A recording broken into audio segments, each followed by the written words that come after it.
magaalo la mid ah ayaa badda ku maqan. dadka maxaad u yaqaan badanaa dulmideed masha qaati dhamaan way kooriyeen sidoo kortayga tiisay power bank buu wataa. السلام عليكم ورحمة الله وبركاته. ما شاء الله.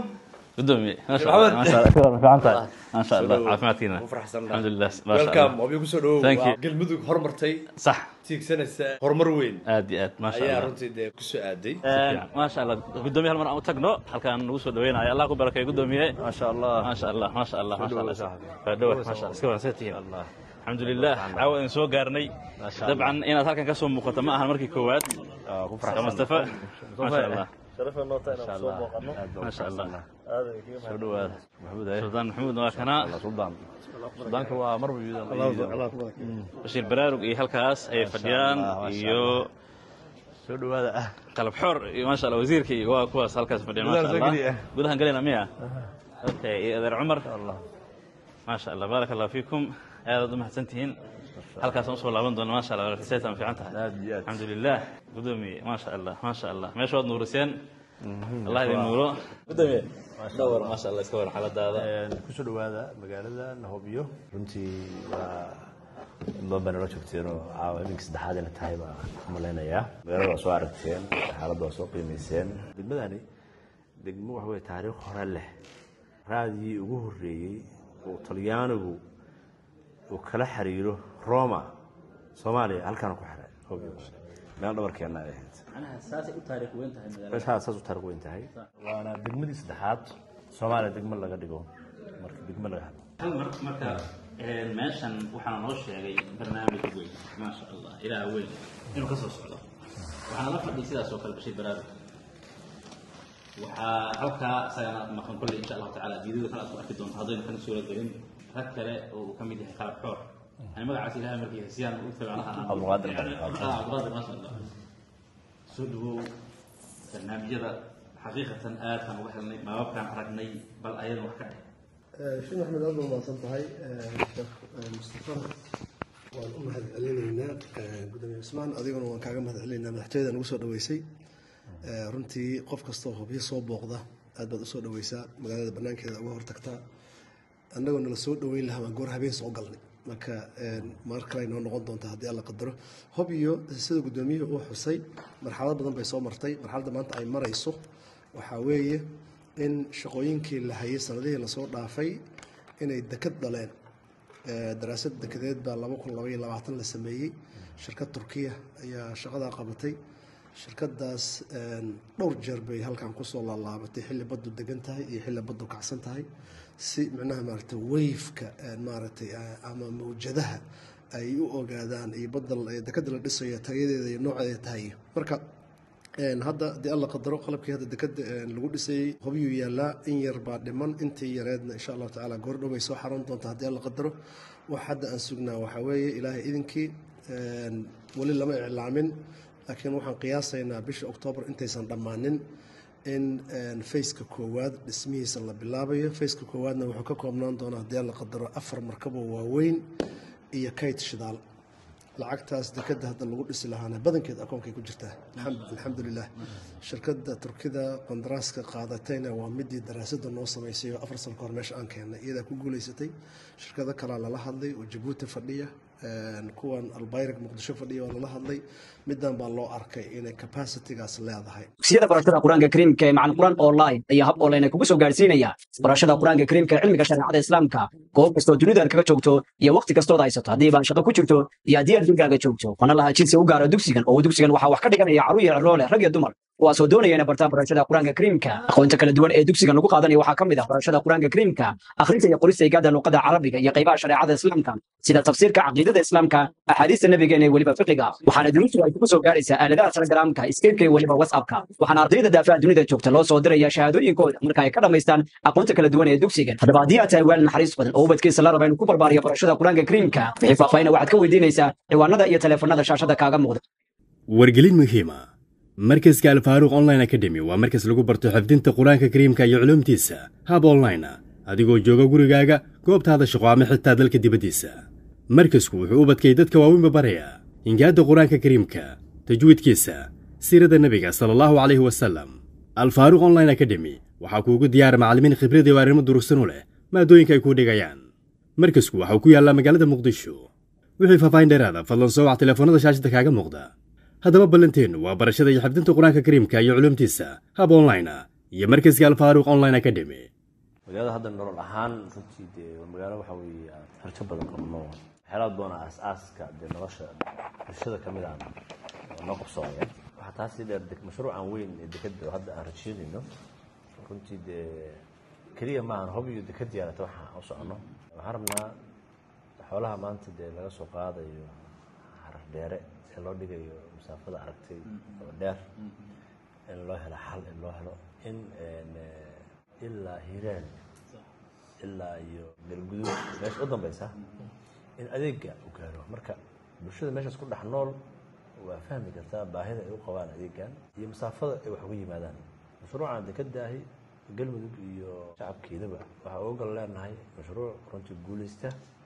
oo soomaaliya wax tara oo reer galmudug wax tara marka si guud baan waxa weye waxaa ugu baahanaa dee dadkii deegaankan lahaa nin walba dalkiisa saa horumarsada dalku waa hantidaada koowaad weeye inaad meelo kale maalgelisid runtii adoo waddankaagu u baahan yahay waa culus tahay dhalinyarada halkaan shaqalaan shaariic badanoo waddankan wax u tari lahaa dadkana qofkii wax maal gashtana oo u tari lahaa ayaa meesha ka bannaan sheekh bashiir dee allah waxa weeye barakeeyo runtii waa dadaal hadda wadaala firkiisu oo arrimahaasi useeya ka dowlad ahaan soo dhaweynaynaa oo garab taaganahay sidee dee kuwa horeba aan u garab siinay gudoomiye adaawata magaalada markaad soo marmarnay waxaa aada noo soo jiitay dalxiiska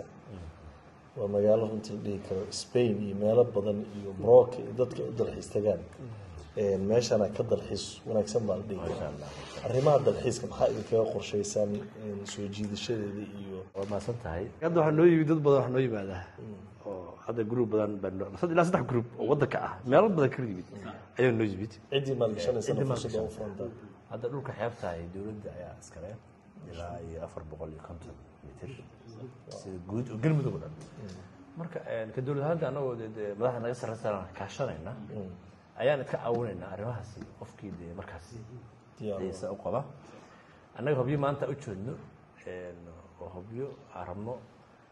dubayda africa inay noqoto maasha allah waxaa kaloo aada noo soo jiitay in hoteela ka dhismay magaaladii dhismayaal kuwa ka socdo dee magaalada waxaa moodaa in tartan xoog badan uu ka jiro dhinaca kale haddaa eegto bal arrimahaas farqiga u dhexeeyey musaf waa maasan tahay waxa weye tartanka waxa keenaya dadka fursadaha gobolna waa u jeedaan gobolna uma jeedaan marka tartanna ma jiri lahayn hadii dowladda jiri lahayn amnina jiri lahayn waxna jiri lahayn maasha allah dowladnimada keentay waxa keentay fursadda weyn dabaq yar hadda la dhisaya waxa laga hadlaya dekad weyn baa laga hadlaya mashruuc waxa dhanka weyn 20 milyan ku baxays ayaa la samaynayaa marka dabaqu wuxuu ka noqonaya wax yar oo ka noqonaya hotelka hadda la dhisay maasha allah marka waxa marka loo dhigo marka dadka aad iyo aad runtii inta samaysan oo u mahad celinaya si waa xilnaa xilli ay dhaqaale ay u muuqan ay soo celinayaan ayay wadankii maal gashteen waxba u muuqda aha marka rajadaas muuqatan waxa leenahay waa rajo aan garab ku siinayno kala shaqeynayno aan runtii idkagana amaal hayno ragga kale soo socda waxa leenahay soo dhawaada haddii lagu dhihi lahaa hobyo 5 sano soo socoto xagee dhigi lahayd ilaahay baa maamulo laakiin xagee dhigi lahayd waxa weeye hadda sida ay ku socoto runtii dadku magaalooyinka waaweynaa buuqeeda waa naheen dibadii rag badan oo jiray waa soo guureen asxaab badan ay ka mid yihiin qurbaan nooga soo marka hobyo waxay haystaa laba fursad baa haysataa magaalooyinkii waaweynaa oo dhibaatooyin badan oo dee hoyarkii la qabsan karin buuq badanna uu ka soo kordhay inay dee dadku raadinayaan meelo runtii degan oo xasiloon ay raadinayaan iyo dadkii dibadda oo runtii dee hami gaar ah degmadan iyagana u qaba waxaa fursad sii haysataa magaalada dad badan elbaxa ayaa kasoo jeeda insha allah oo dibadda ku nool oo soomaaliya qaybaheeda kala duwan ku nool oo africa ku nool ayaa magaaladan u dhashay ayaguna runtii dee dadaalka qaybtooda ayay ugu jiraan marka u fiirsay 5 sano oo soo socotaa hobyada hadda noo muuqato maana hobyo kalete basoobas runtii dee laamiye leh waaw oo dekad leh 5 sano waxaan rajaynayaa in magaalada shidaalka hadda taa annaga mashruuc runtii shidaalka aan qayb weyn ugu jirno oo weliba annaga waddanka meesha ugu horeysa hawsha laga qabayo inkastoo dee nakaga sarreeyo aan nahay oo assessment environmental assessmentigii iyo midkii badda labadaba waa la sameeyey oo degmo ahaan waana la dhameeyey waxaan rajeynaya insha allah markan waa hawshii iyo diyaargarowgeedii ayaa lagu jiraa saa la socotaa meel fiican ayay maraysaa hawshaas taasna dee madaxda qaranka la qabnaa waddanka waa in resources la soo saaraa oo runtii dee dalka iyo dadka looga faa'iideeya muhiimaddu ma inaan iska haysano in waddankeena runtii dee waxaan haysano in lakaga faa'iideeyo gaar ahaan dalkana ku dhisno caalamkana oola tartano insha allah tirada dadka sheekhan u dhiibi doonaa tirada dadka magaalada waxaa loo sheegay inay sii kordhayso magaalo kobcaysa ay tahay ganacsigooda uu sii fidayo deegaanka dadka degan iyo tirada iyo siday xaaladda tahay magaalada runtii waa sii kordhaysaa hadda sanadkii dhawatay waxay noo ahayd sanadkii ugu ballaarnaa oo doomo kusoo xirtaa meeshaan ilaa ku dhawaad 20 doon baa kusoo xirtay sanadkii dhawatay 2 shirkad baa kusoo biirtay ganacsiga awal waxay hayeen 3 shirkad 2 kusoo biirtay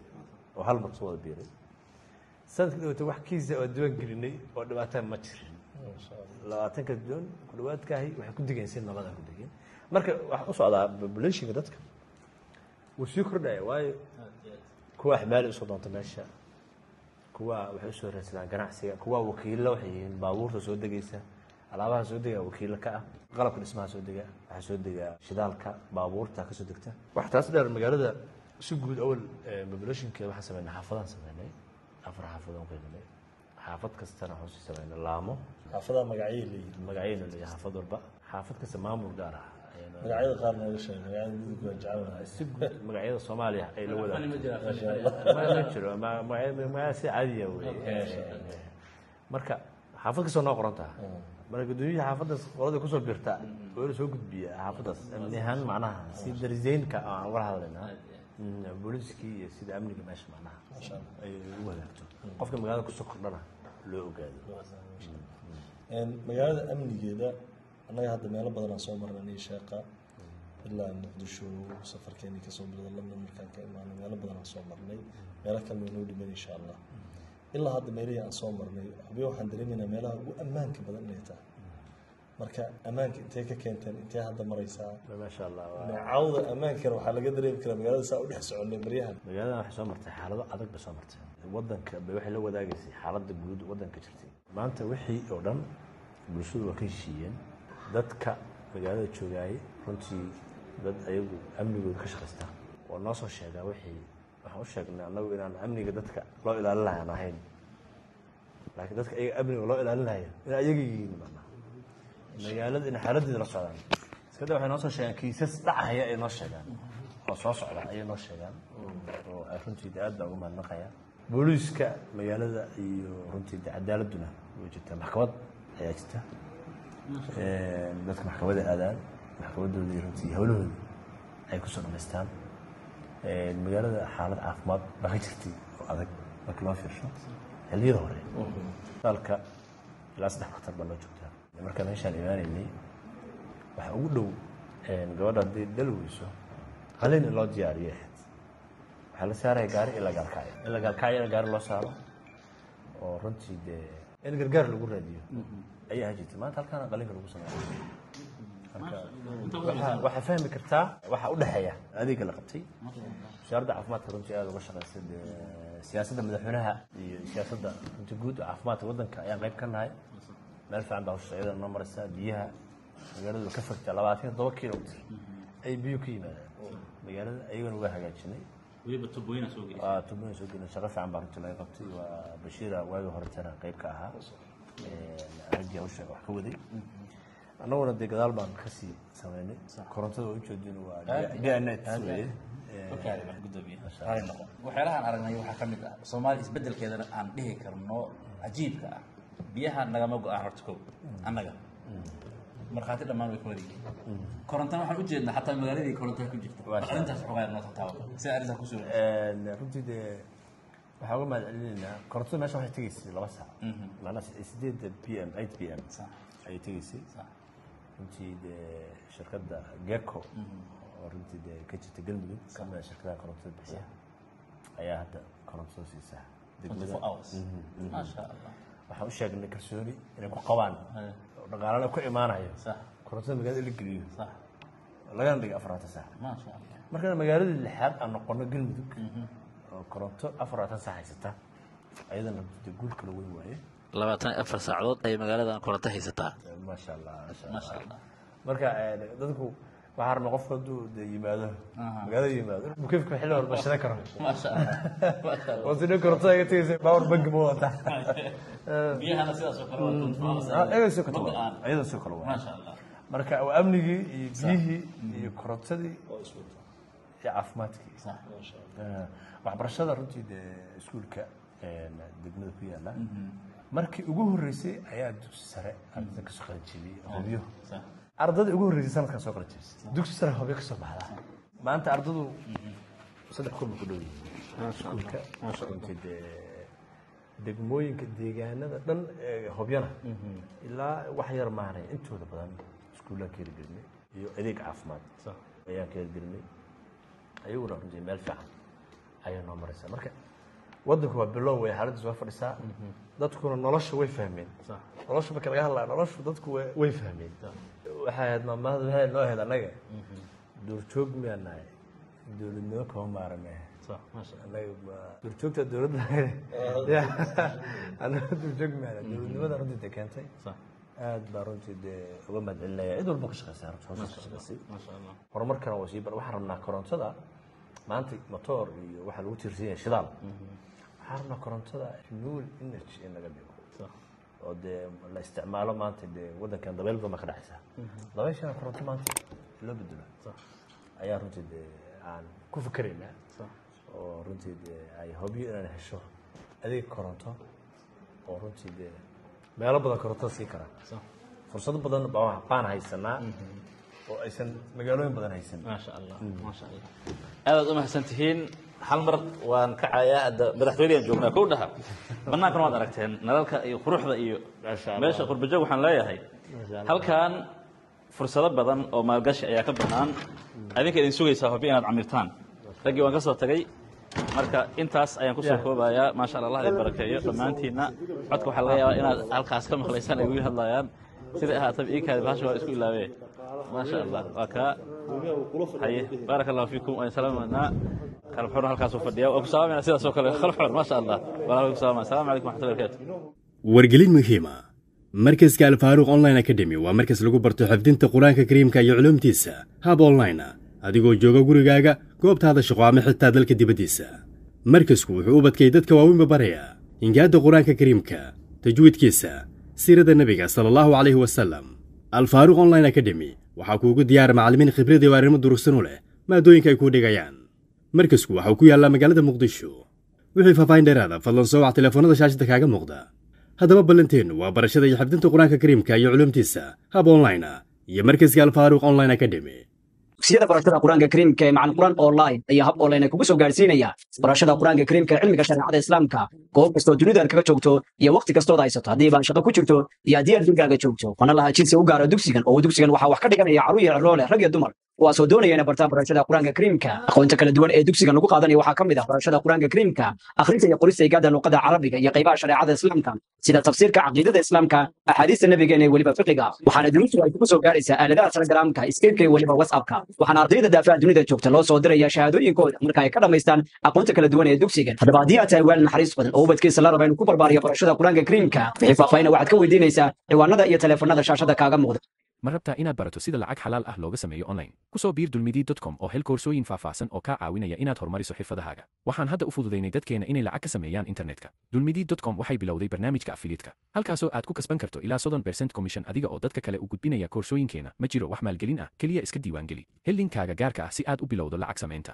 ka mid noqo kuwa lacagta xalaasha ah ka sameeya internetka haddii aad u baahan tahay caawinaad nala soo xiriir lambarka ka muuqda shaashada qoraal ahaan ama cod ahaan hana soo wicin booqo dulmidi.com oo bilow lacag samaynta maanta